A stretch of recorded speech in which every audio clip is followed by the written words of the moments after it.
I just came back from St. Lucia, and the way black people perceive themselves there, it was a little surprising to me. While we were on a tour, my father asked one of the St. Lucian men, did he know anything about his enslaved ancestors?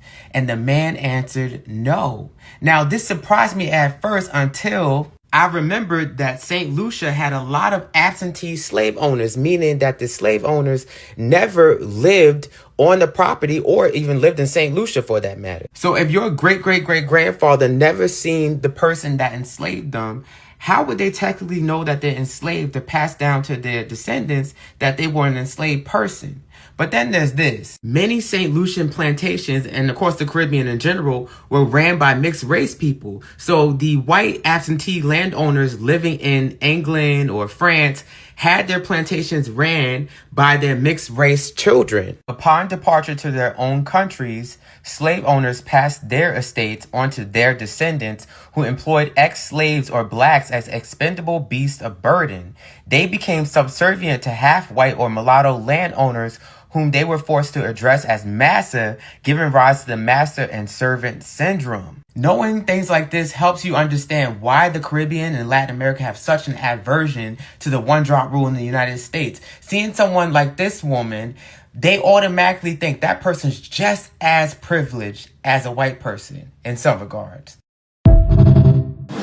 There's times in my life where I wasn't ready to receive information. Sometimes you're just not in the place, no matter how clear it is or what people are saying, to receive information. I said I'm never coming back again. Next I stepped away from the mirror. I got my mind made up now, cause I can see the future much clearer. What's happening, fam? L.A.R. movement still moving. Subscriber died trying. You see the thumbnail, more importantly, you saw the clip. So American versus Caribbean slavery, right? What I'm about to say is not completely absolute, because some of it I remember, some of it I don't. So I'm close in some ways. So first, I think people put too much emphasis on slavery and not enough on Jim Crow in America. That's one thing, but I'm going to deal with this part. Here's the thing.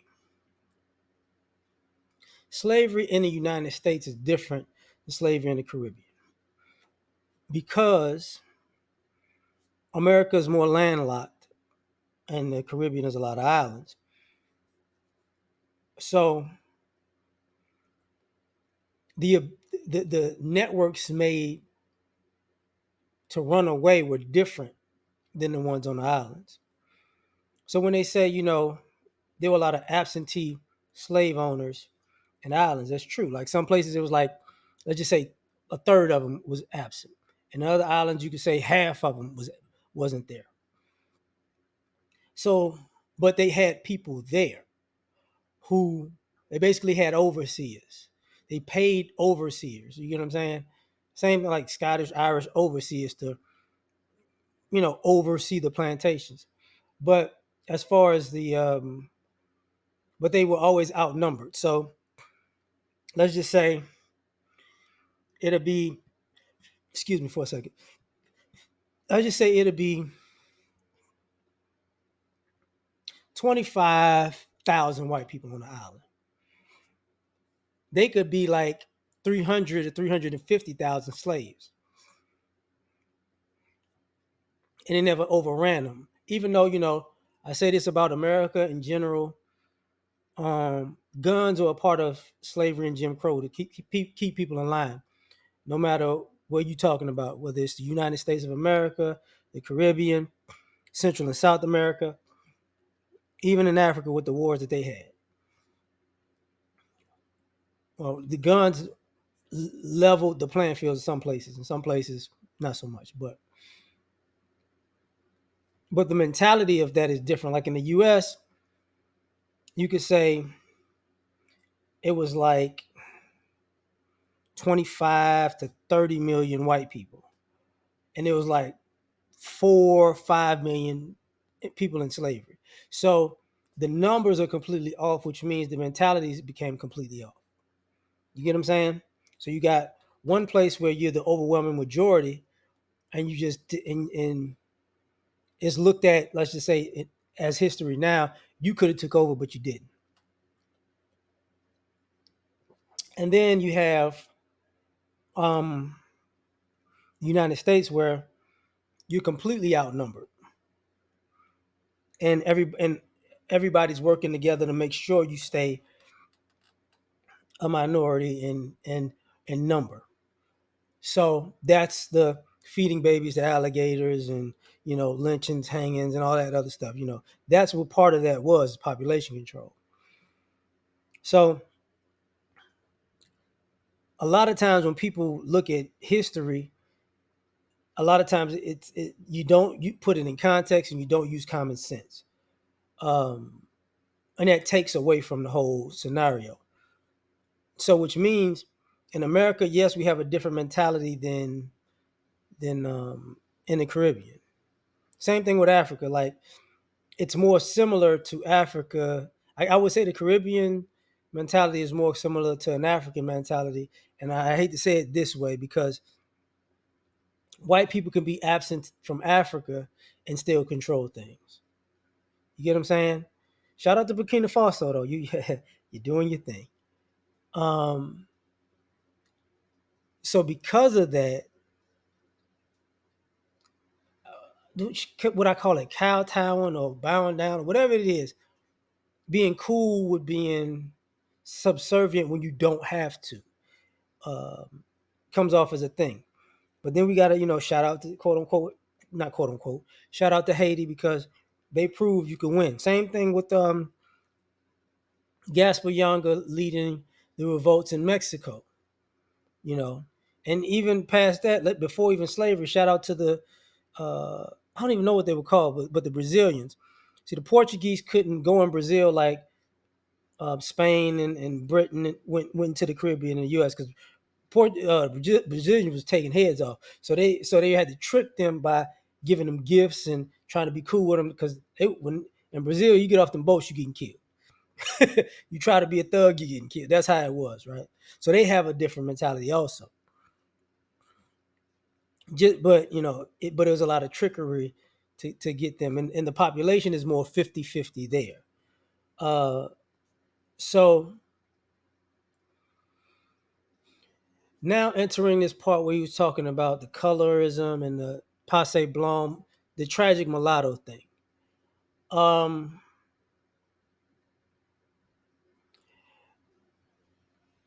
some people, like in the U.S., they'll say, they were black people who owned slaves, and it's like, are you trying to say there were black people that had plantations that was owning slaves? That's what you're trying to say?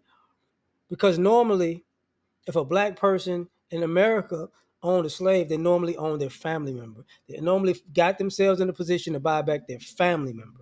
So technically, they would be considered a slave master, but they actually bought their family members' freedom. Then you have the situations where, like they show at the end of this with the mixed lady running the plantation. Was that a thing? Yeah, they had a bunch of they had mixed chicks.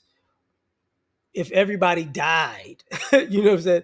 Pretty much if everybody died, she was the last one left. You got to remember they had mixed sons too, but you never seen the sons really in that situation. And the reason why it was the daughters and the girls who were in that situation because they couldn't run anything. They can easily be taken over by the overseers and the other white people. Part of that um, tragic mulatto stereotype comes from that. Where what is that movie with Halle Berry, Queen? I want to say that persists to this day. Where if you're black, and now you can say if you're black and you're like half and half or whatever, and you're raised around the white side, you're gonna get a more of a white ideology, and it's probably not gonna work out for you the same because you're not white. But that's the navigating that situation. It takes some people a whole lifetime to get through that. But on the flip side,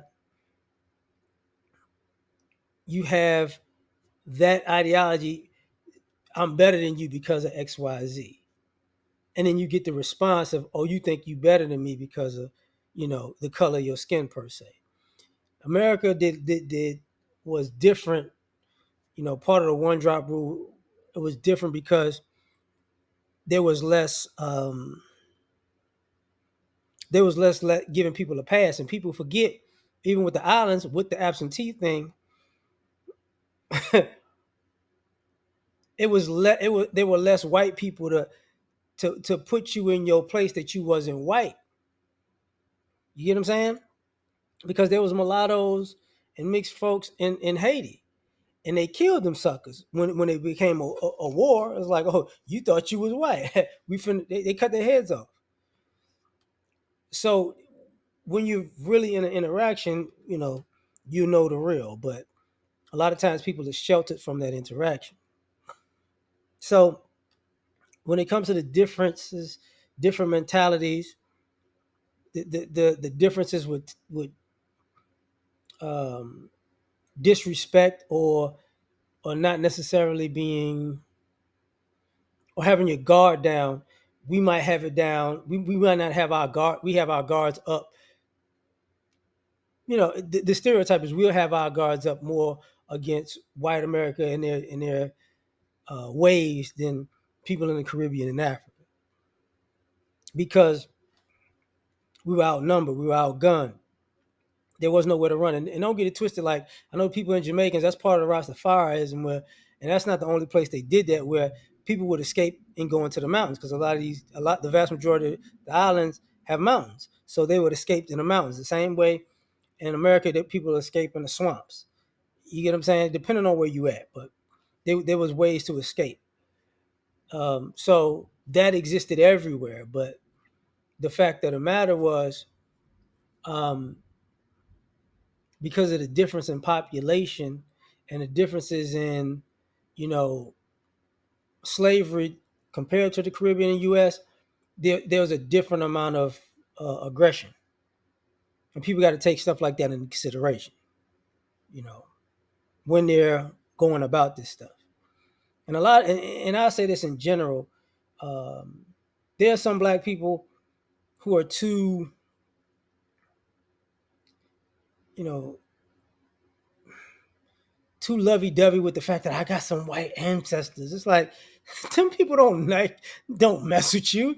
Like, what are you looking for them for? They knew who you were before you knew who they was, and they ignored you, and they wasn't looking for you. So I don't know why generations later, I want to find the white people in my family. Get out of here. Oh, and I'll say this too before I close on just the slavery thing in general. You know how people say it was a long time ago and not too many people owned slaves? Let me explain something to you. A lot of black people, we did change our last names, but the vastness of black last names lets you know the vastness of slavery. You get what I'm saying? You got British names, you got French names, you got, you know Spanish names, you got Portuguese names, you do have some Jewish names. You got some things that you think is just made up. So the vastness of our last names and family trees should let it's not just 2%, because there's some names that you be like, hey, black people got that name. I've never seen it. You take this into consideration. There are some black people who became famous, and you don't know where the name comes from. LaDainian Tomlinson, let's just say Luther Vandross. That was an amalgamation over time. You get what I'm saying? Like, where does all of these things come from? Using a Jay-Z clip, nobody knows where the Carter last name comes from originally. Well, he might know, but you get what I'm saying? It goes back somewhere. So I was born in Louisiana. I got family with French last names, and technically my last name would be Jewish. Plain name, because all of the Jewish names aren't really, Steen. You get what I'm saying? They got Fleischer, Steen. They got other just things that we consider regular, kind of like Kyrie Irving or Julius Irving. That's really a Jewish last name. So, but I'm gonna leave it at that, man. Tell me what you think. Like, share, subscribe. Catch you on the next one. Peace.